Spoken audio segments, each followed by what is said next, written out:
Koh Lanta est un jeu d'alliance. C'est quasiment impossible d'arriver au bout du jeu en faisant cavalier seul. L'objectif de cette vidéo est donc de mieux comprendre les alliances pour mieux comprendre Koh Lanta. Les alliances dans Koh Lanta, c'est maintenant.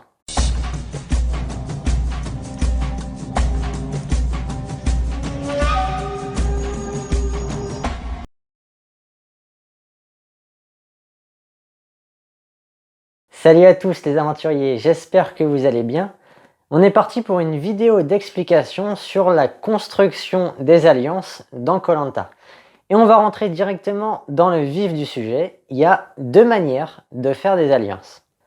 On peut en faire par affinité ou par stratégie. Dans le premier cas, c'est un acte naturel. On s'allie de fait avec nos amis.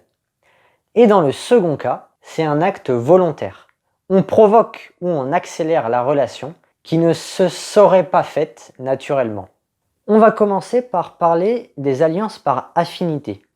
Et ces dernières peuvent s'expliquer en partie par la personnalité des candidats. Cependant, bien sûr, le domaine des relations sociales est suffisamment complexe pour qu'il ne se résume pas qu'à cela. On peut développer des connivences fortes avec des personnes par un vécu commun, une histoire de vie, ou encore par des points communs au niveau des passe-temps. Tout ceci n'est pas vraiment généralisable et explicable.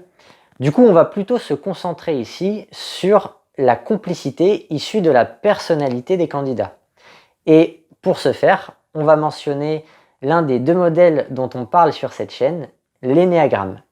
Pour ceux qui ne connaissent pas encore l'énéagramme, je vous conseille d'aller regarder mes vidéos qui s'appelaient « Les personnalités dans Koh Lanta ». On va voir quels sont les énéatypes les plus à même de bien s'entendre et du coup par ricochet de devenir alliés dans le jeu. Il y a plusieurs relations entre énéatypes qu'on retrouve fréquemment, dans le jeu comme dans la vie, et on va commencer par développer le couple 8-9.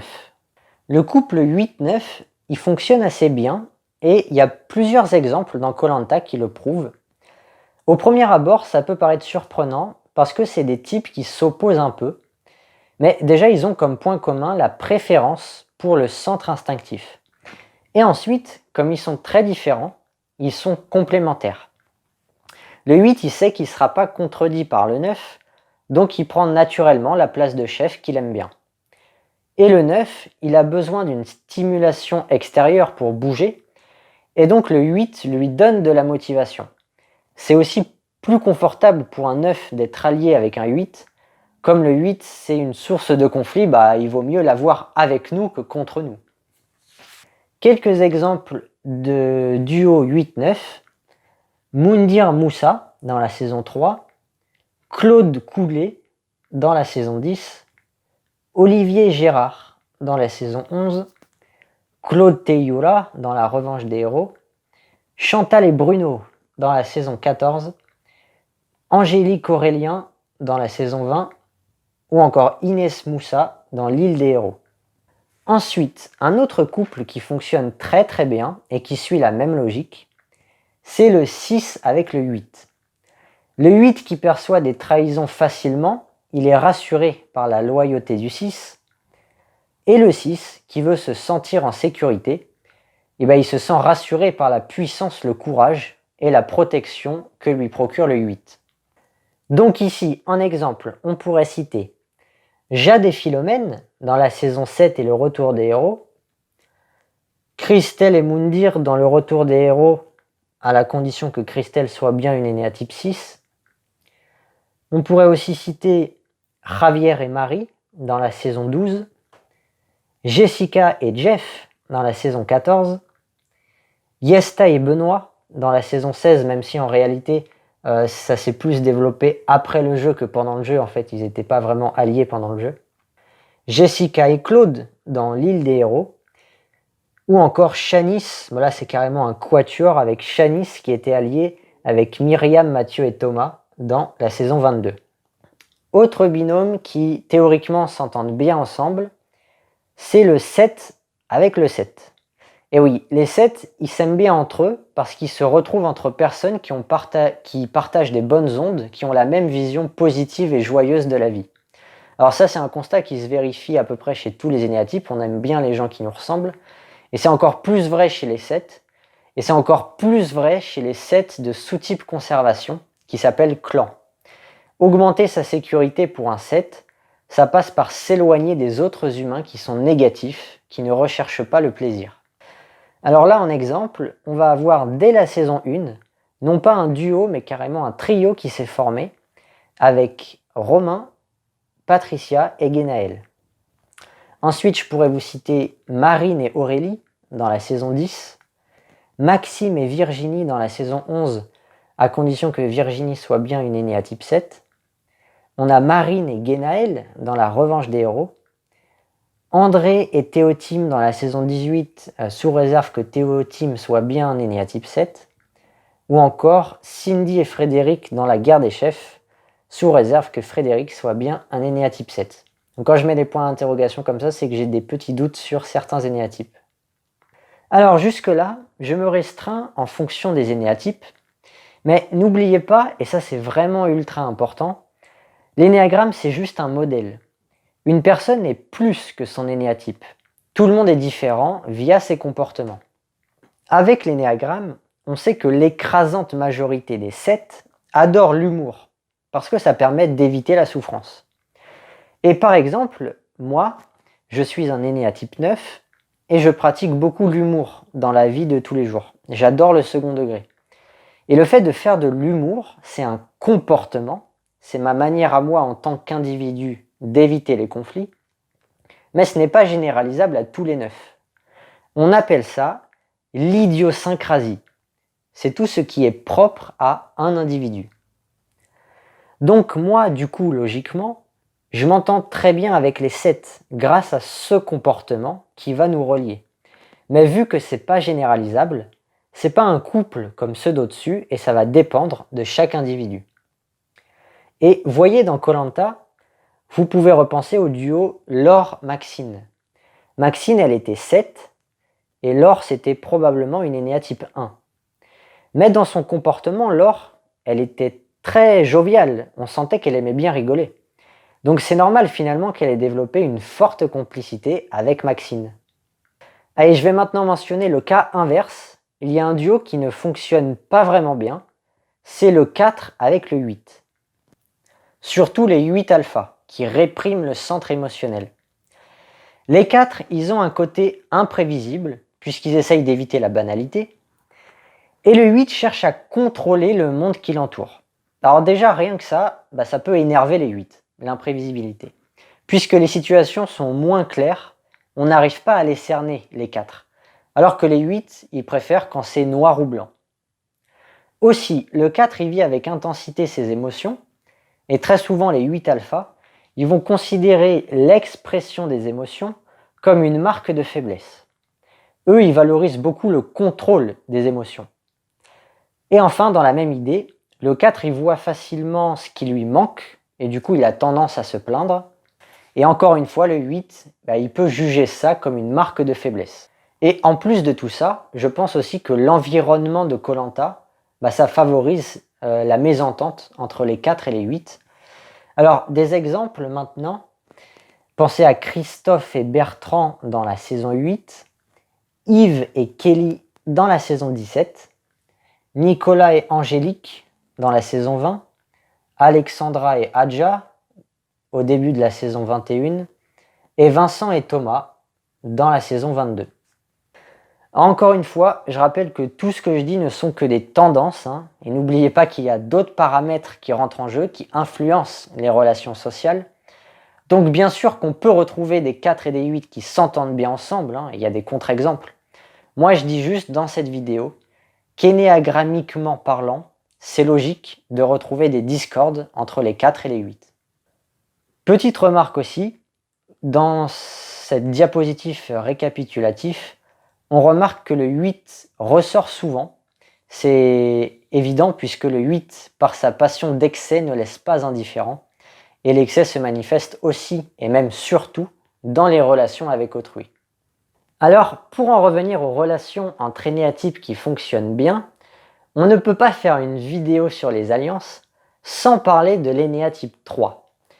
L'énéatype 3 est encore plus s'il est de sous-type social, de par sa passion de mensonge, est susceptible de bien s'entendre avec quasiment tout le monde. Dans l'énéagramme, on dit que le 3 c'est un transformiste. Il est capable de se changer, de devenir ce qu'il faut pour que les autres l'aiment bien. Il va se suradapter en fait pour être apprécié. Et du coup, très souvent, les 3 sont des personnes très douées dans le domaine des alliances. Et c'est complètement logique, hein. Pour être fort dans ce secteur du jeu, ça nécessite d'avoir un social de qualité. On est capable de créer du lien et de l'entretenir. Pour plus de détails sur le social de qualité, je vous renvoie à ma petite vidéo sur le social dans koh Lanta.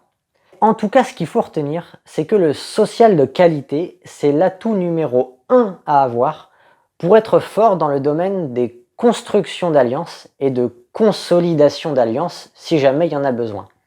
Et de ce point de vue-là, théoriquement, les Enéatypes 3 sont, avec les deux, les personnes qui vont avoir le social le plus qualitatif.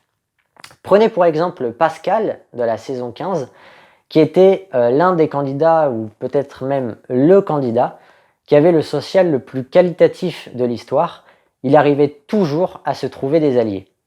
Alors forcément, du coup, les candidats qui sont doués dans le domaine des alliances, ils vont être plus difficiles à éliminer au conseil et vont avoir plus de chances d'atteindre la finale. Donc ça, c'est le premier point à souligner qui caractérise un bon candidat dans le domaine des alliances. Je vais vous prendre maintenant un autre exemple d'un candidat qui a un social de qualité et qui est donc à l'aise avec la construction d'alliances. Pensez à Claude. Alors Claude, c'est un Enéatype 8, donc c'est un autre style que Pascal, hein. Il y a moins d'adaptation au niveau humain, mais grâce à sa passion d'excès, il y a de l'intensité qui s'installe dans ses relations. Et aussi ce qui compte énormément, et ça c'est le deuxième point que j'ai envie de développer, c'est que Claude, il a l'instinct social blessé en S+. Ça veut dire qu'il a une attirance pour les groupes sociaux, il a envie d'être inséré dans un groupe. Et ça c'est une évidence, hein. Avoir un instinct social blessé en S+, ça peut grandement aider sur koh Lanta. Donc en résumé, le portrait robot d'un candidat parfait pour gérer les alliances, il aurait un social de qualité et un instinct social blessé en S+. Je vous donne quelques exemples du coup. Comme on a déjà dit, il y a Pascal ou Claude. On pourrait également citer Kumba, Philippe, le gagnant de la saison 10, Javier ou encore Lola. Allez, maintenant on va passer au deuxième type d'alliance, les alliances par stratégie. Et on va voir dans quel but et dans quel intérêt on peut être amené à faire des alliances par stratégie. Et déjà, je vous propose de distinguer deux cas de figure. On va avoir ce que j'ai appelé l'alliance symétrique et à côté de ça, l'alliance asymétrique. Quand l'alliance par stratégie est symétrique, cela signifie qu'on trouve un accord avec d'autres candidats pour servir des intérêts communs. C'est une alliance entre stratèges. Chacun se sert de l'autre à un moment précis du jeu. En fait, très souvent, quand c'est uniquement la stratégie qui va être à l'origine de la création de l'alliance, ça va être des alliés de circonstance et ce ne sera pas durable. Quand l'alliance par stratégie est asymétrique, cela signifie qu'une partie de l'alliance est soudée par affinité et l'autre par stratégie. En fait, si vous voulez, on aurait pu appeler ça l'alliance mixte. Alors, du point de vue du stratège, pourquoi choisir ses alliés? On va avoir deux raisons en fonction de notre position dans le jeu. Soit pour trouver une goth ou des goths, ça veut dire s'entourer de profils pas dangereux, stratège ou asocial, ou alors trouver sa place dans une équipe dans laquelle on n'a pas d'atome crochu, dans laquelle on n'a pas de feeling. Dans le premier cas, on a le luxe de choisir. On sélectionne ses alliés en fonction de leur profil présumé, alors que dans le deuxième cas, on subit. On n'a malheureusement pas spécialement de feeling avec les autres et on essaye de s'intégrer parce qu'on a compris que rester tout seul dans koh Lanta, ça mène pas bien loin. Pour terminer la vidéo, et au vu de ce qu'on vient de dire, on va se demander à quoi on reconnaît la solidité d'une alliance. Elle me semble fonction de deux choses. La nature de l'alliance, est-ce que c'est une alliance par affinité, par stratégie asymétrique, par stratégie symétrique, et la taille de l'alliance. Est-ce qu'elle est petite ou grande? Plus elle est grande, plus elle est friable, parce qu'il y a obligatoirement des amitiés plus développées qui vont créer des noyaux, des alliances dans les alliances finalement. Et ensuite, autour de ces noyaux, il y aura des satellites qui gravitent autour. Si j'essaye de représenter visuellement la solidité d'une alliance, ça pourrait donner ça. Donc, on va partir d'en haut. Théoriquement, l'alliance la plus strong, ce serait une alliance par affinité à deux, comme par exemple Laure et Maxine. Ensuite, on aurait les affinités en groupe, et là comme exemple, on va citer celle de l'île des héros, des Lawaki, Moussa, Inès, Nawel, Alexandra et Régis.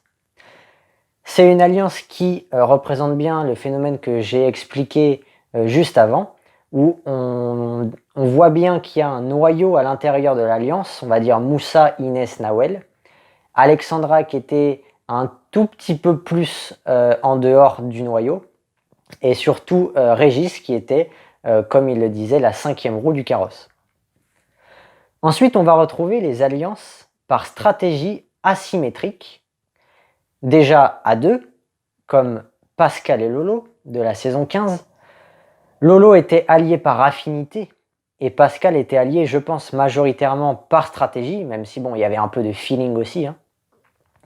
Un autre exemple aussi pour illustrer la raison de sélection d'alliés, dans le cas de groupe, ça va être le cas de Dylan et le reste des Wakai dans le combat des héros. Dylan concrètement, il aimait pas son équipe, mais il feintait les relations pour s'intégrer et pour s'en sortir. Et enfin, les alliances les plus fragiles, ça va être celles créées par stratégie de manière symétrique. Déjà, à deux, on peut citer l'alliance Laurence et Véronique dans la saison 10. Ça a duré la moitié d'un épisode et c'est tombé à l'eau. Et pour illustrer la stratégie symétrique en groupe, je me souviens dans la saison 20, il y avait un épisode où Maxime et le duo Aurélien-Angélique avaient envisagé de s'allier. Maxime se sentait l'homme à abattre et les deux autres, ils étaient un peu esseulés chez les survivants des jaunes. Mais bon, pareil, l'alliance a duré la moitié d'un épisode de mémoire et ça s'est désagrégé un peu tout seul. Et voilà pour cette vidéo sur les alliances, je pense qu'on a fait le tour. Ce qu'il faut juste rajouter, mais ça me paraissait évident, c'est que les deux types d'alliances peuvent aller de pair. On peut avoir un peu d'affinité et on grossit le trait volontairement pour souder l'alliance du coup par stratégie. Voilà, je vous remercie de m'avoir écouté. Si vous avez bien aimé la vidéo, vous pouvez mettre un pouce bleu, me mettre un commentaire et vous abonner à la chaîne. Sur ce, je vous dis à bientôt. Maatane.